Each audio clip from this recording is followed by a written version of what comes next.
Hello students, welcome again to my YouTube channel. इस video में हम लोग डिस्कस करेंगे क्वेश्चन जब कैपिटल फिक्स्ड हो।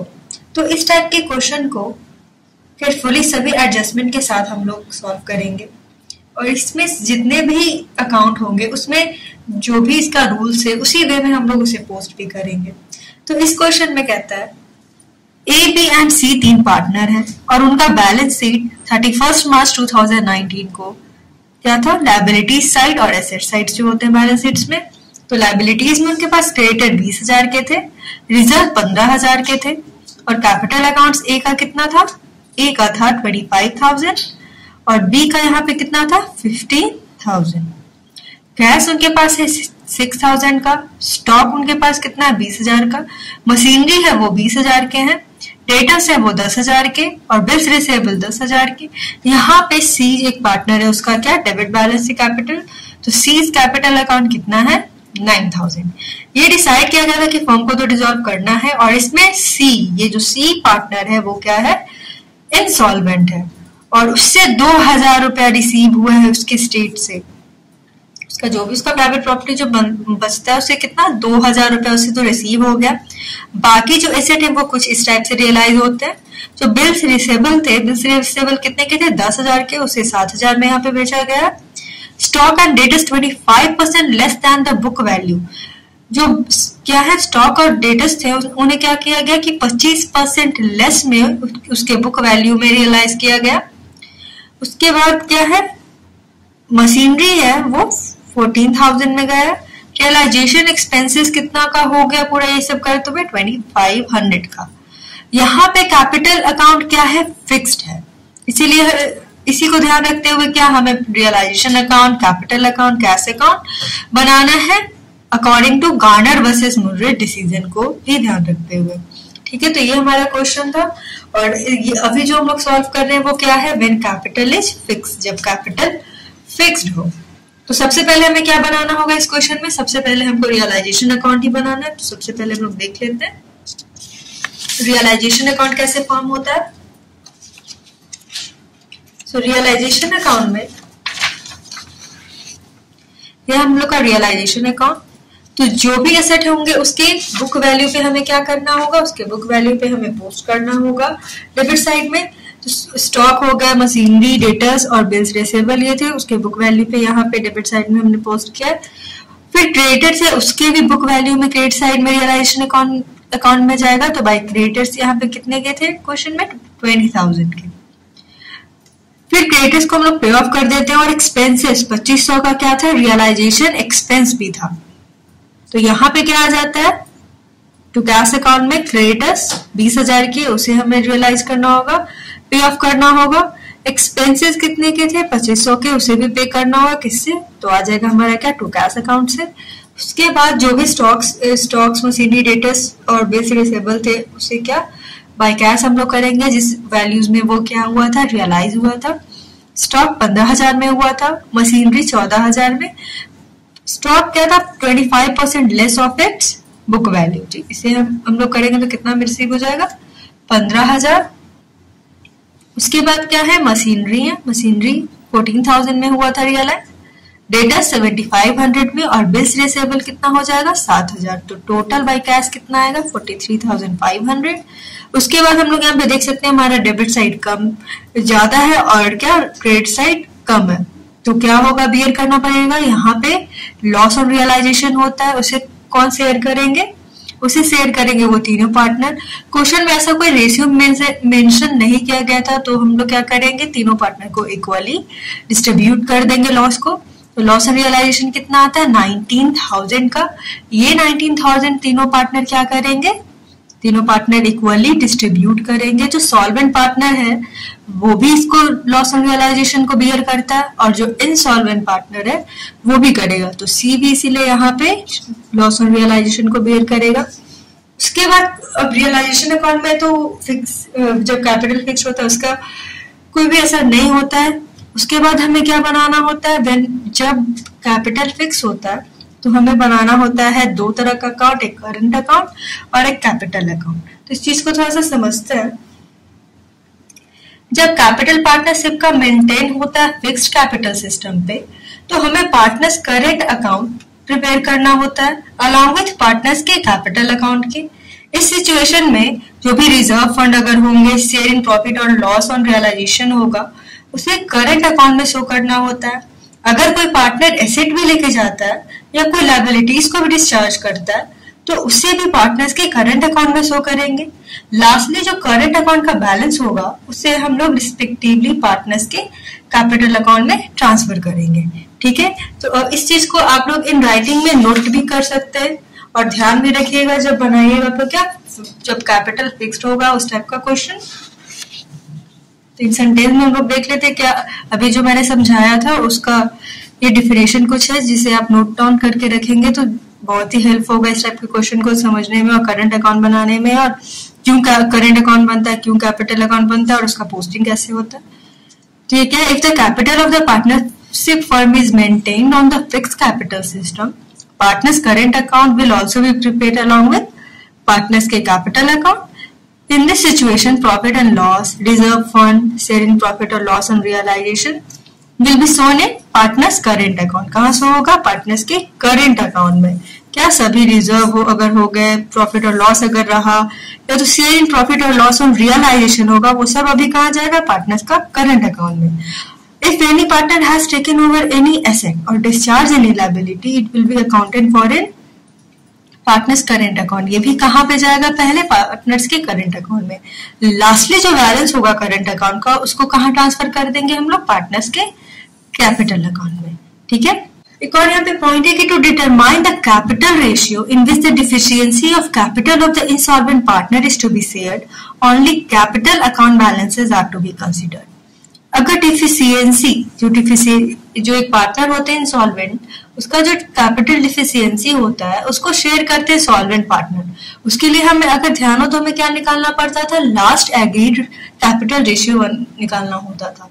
तो जब कैपिटल फिक्स्ड होगा तो हम लोग कैसे क्या निकालेंगे? उसका लास्ट एग्रीड रेशियो में सिर्फ उसके कैपिटल अकाउंट बैलेंस को ही लेंगे, बाकी जो रिजर्व फंड हो गए उसे कंसिडर नहीं किया जाएगा। अगर प्रॉफिट एंड लॉस हो गए उससे भी कंसिडर नहीं किया जाएगा। एक्यूमुलेटेड लॉसेस हो गए उसे भी कंसिडर नहीं किया जाएगा। जब कैपिटल फिक्स्ड रहेगा तो सिर्फ और सिर्फ डिफिशियंसी ऑफ इंसॉल्वेंट पार्टनर को शेयर करेगा। किस? उसके लिए लास्ट एग्रीड वैल्यू में क्या सिर्फ लेना होगा हमें? उसके कैपिटल अकाउंट बैलेंस को ही सिर्फ कंसिडर करना होगा। ठीक है, तो इसी बेसिस पे हम लोग क्या बना लेते हैं? सबसे पहले करंट अकाउंट बना लेते हैं, उसके बाद कैपिटल अकाउंट फॉर्म करेंगे। तो सबसे पहले जो इंसॉल्वेंट पार्टनर है उसका करंट अकाउंट बना लेते हैं। ऐसे तो आप एक ही में सब कुछ बना सकते हैं, लेकिन अगर आप अलग अलग करके अभी करने से ये रहेगा कि कोई दिक्कत नहीं आएगी और कैलकुलेशन में जो होता है दिक्कत वो नहीं आएगा। तो सबसे पहले हम लोग देख लेते हैं इंसॉल्वेंट पार्टनर। तो इंसॉल्वेंट पार्टनर का अकाउंट बनाते हैं करंट अकाउंट। तो यहाँ पे इंसॉल्वेंट कौन है? सी इंसॉल्वेंट है। तो यहाँ पे हम लोगों ने क्या फॉर्म किया? सी का करंट अकाउंट, राइट। तो उसके लिए हम लोगों को देखना होगा कि कैसे होगा। तो सी करंट अकाउंट है। यहाँ पे क्या करंट अकाउंट का कोई बैलेंस नहीं दिया हुआ है, तो क्या करना था? सभी रिजर्व फंड जो जाते थे वो क्या होंगे? करंट अकाउंट में पहले जाएंगे। तो क्वेश्चन में एक रिजर्व फंड है, यहाँ देख सकते हैं ये रिजर्व है कितने का? 15,000 का। ये 15,000 का जो रिजर्व है वो तीनों पार्टनर ए बी और सी, ए बी और सी तीनों क्या करेंगे? डिस्ट्रीब्यूट करेंगे इक्वली। तो हम लोग उसके अकाउंट को क्रेडिट करते हैं करंट अकाउंट के रिजर्व फंड से।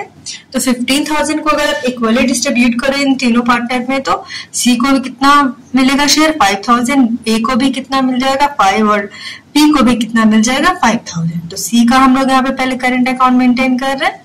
तो बाई रिजर्व फंड आ जाएगा कितना? 5,000 का। लॉस है वो भी कहाँ पे हम लोग ट्रांसफर करेंगे? वो भी ट्रांसफर होगा सबसे पहले करंट अकाउंट में। तो टू रियलाइजेशन अकाउंट यहाँ पे डेबिट साइड में क्या है? लॉस। कितने का लॉस है?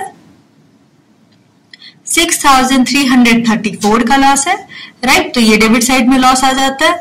उसके बाद उसके स्टेट से क्या रिसीव हुआ था? बाय कैश हमें मिला था कितना? 2,000।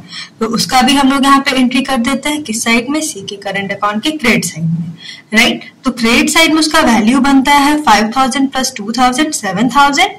अगर आप उसमें से डिडक्ट कर दो 6,334 तो कितना अमाउंट बैलेंस में बच जाएगा 666। और इसे कहाँ ट्रांसफर होता है, अभी हम लोगों ने डिस्कस किया कि इससे ट्रांसफर करना होगा उसके कैपिटल अकाउंट में। तो ये चला जाएगा to C's capital account 666 rupees, right.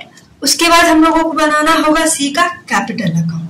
अब कैपिटल अकाउंट में देखते हैं तो यहाँ पे सी का बैलेंस आप देख सकते हैं, बैलेंस शीट में क्या दिया हुआ है, डेबिट बैलेंस दिया हुआ है, कितने का, ये 9,000 का।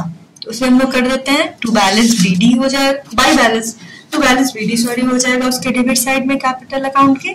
तो ये वही यहाँ पे एंट्री हुआ है टू सीज कैपिटल अकाउंट कितना, टू बैलेंस बीडी 9,000। उसके बाद से उसके करंट अकाउंट को हम लोग ट्रांसफर करेंगे।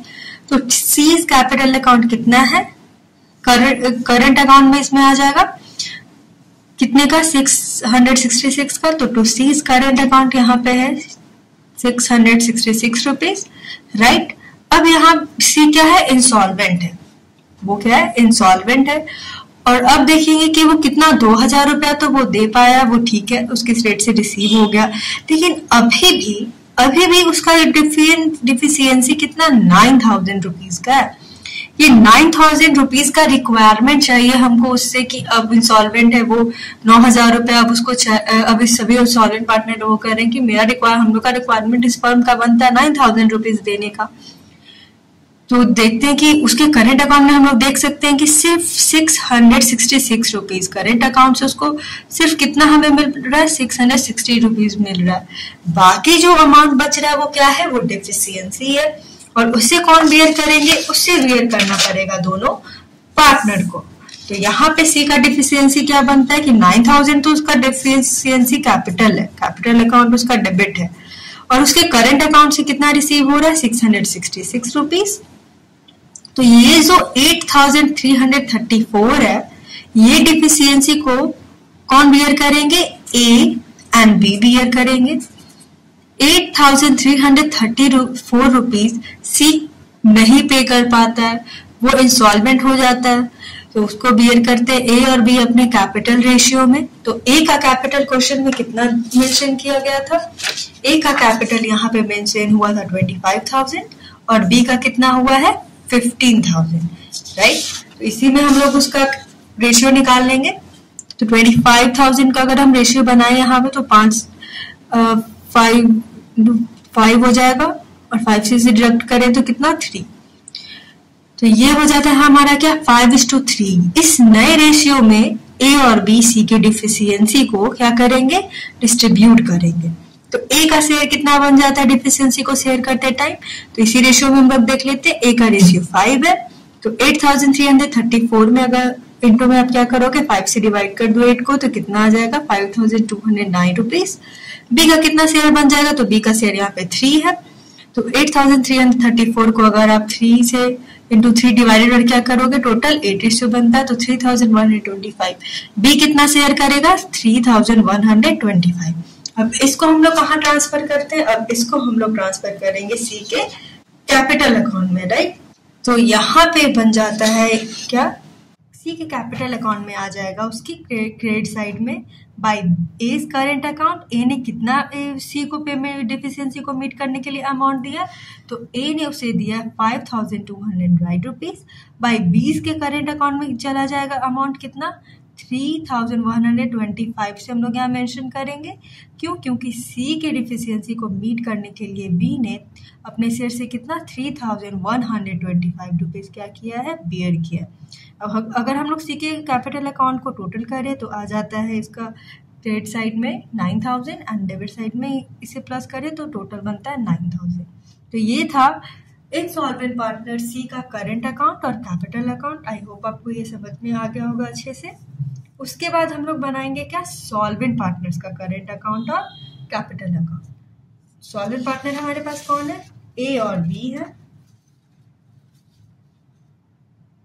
तो यहाँ पे सॉल्वेंट पार्टनर्स का करंट अकाउंट अगर हम लोग बनाए तो सॉल्वेंट पार्टनर ए और बी का सबसे पहले क्रेडिट साइड में क्या आ जाएगा, तो क्रेडिट साइड में एक करंट अकाउंट में आ जाएगा उसका क्या, रिजर्व फंड, क्योंकि करंट अकाउंट जब हम लोग फॉर्म करते हैं तो सारा लॉस ऑन रियलाइजेशन और जो रिजर्व फंड होता है वो सबसे पहले फिक्स्ड होता है, तो करंट अकाउंट में आ जाता है। तो भाई रिजर्व अकाउंट आ जाएगा, ए को 5000 और बी को 5000, टोटल कितने का था, 15000 का रिजर्व फंड था, जिसको इक्वली हमने तीनों पार्टनर में डिस्ट्रीब्यूट किया। तो इसी को भी कितना गया था, 5000 गया था, तो यहाँ पे ए को भी 5000 का शेयर मिल जाएगा और बी को भी 5000 का, राइट। फिर गार्नर वर्सेस मुर्रे केस का डिसीजन के अनुसार हम एक और रूल था कि जो भी लॉस होगा, लॉस ऑन रियलाइजेशन होगा, उसे कैश में सॉल्वेंट पार्टनर को क्या करना होगा, लाना होगा अपने सॉल्वेंसी को प्रूव करने के लिए। तो ए एंड बी हैं तो उनको लॉस को लाना होगा। तो यहाँ पे क्रेडिट साइड में क्या लिखा गया, बाय कैश अकाउंट हम लोग इसका एंट्री कर लेंगे। लॉस कितने का था, 6333 रुपीज का, और बी का भी कितना लेके आएगा वो कैश, 6333 रुपीज। ये क्या है, realisation on loss on realisation है, जिससे सॉल्वेंट पार्टनर ने कैश में लेके आया, ठीक है। उसके बाद में डेबिट साइड में बनता है, तो डेबिट साइड में टू रियलाइजेशन अकाउंट आ जाएगा। क्या ये लॉस है, तो वो भी हमें कहाँ लाना होगा, करंट अकाउंट में ही लाना होगा। तो 6333 रुपीज ए को लॉस हुआ था और बी को भी उतना ही लॉस हुआ है। उसके बाद हमारा बनता है यहाँ पे to C's capital account.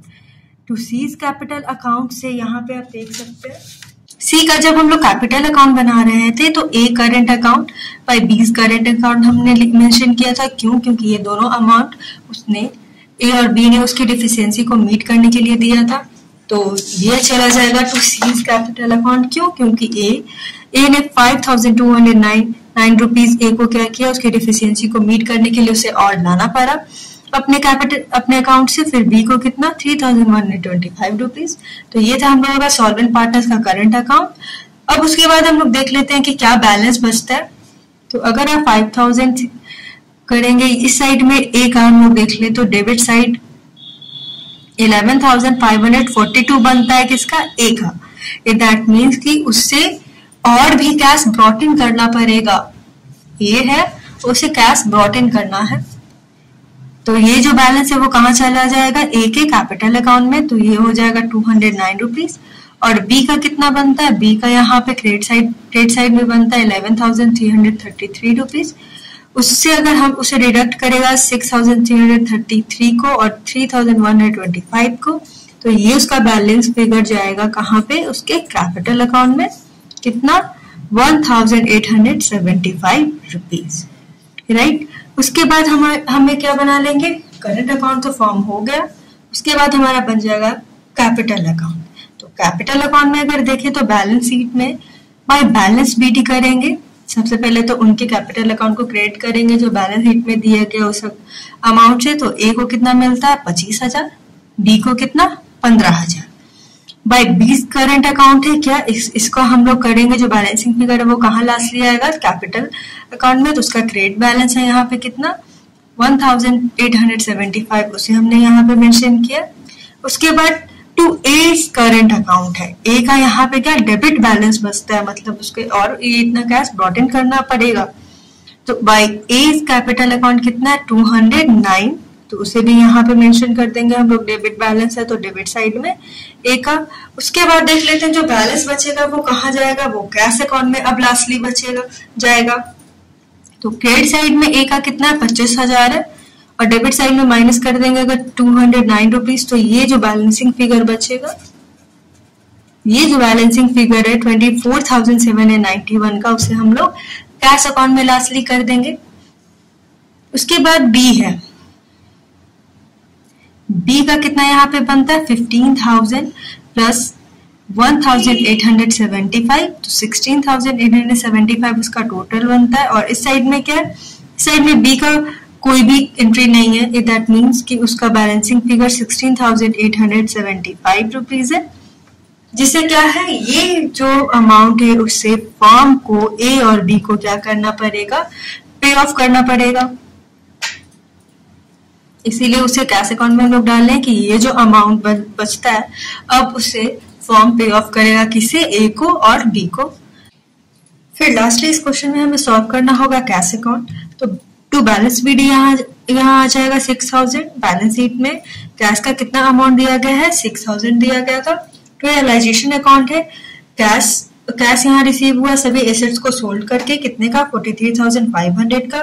Two is current account है, क्योंकि करंट अकाउंट में यहाँ हम देख सकते हैं बाय कैश अकाउंट आया है कितना, 6,333 रुपीज का। तो लॉस ऑन रियलाइजेशन का जो अमाउंट है उसे सॉवरेन पार्टनर ने कैश में ब्रॉट इन किया था, तो कैश अकाउंट में डेबिट साइड में आ जाएगा क्या, टू इज करंट अकाउंट 6,333 का।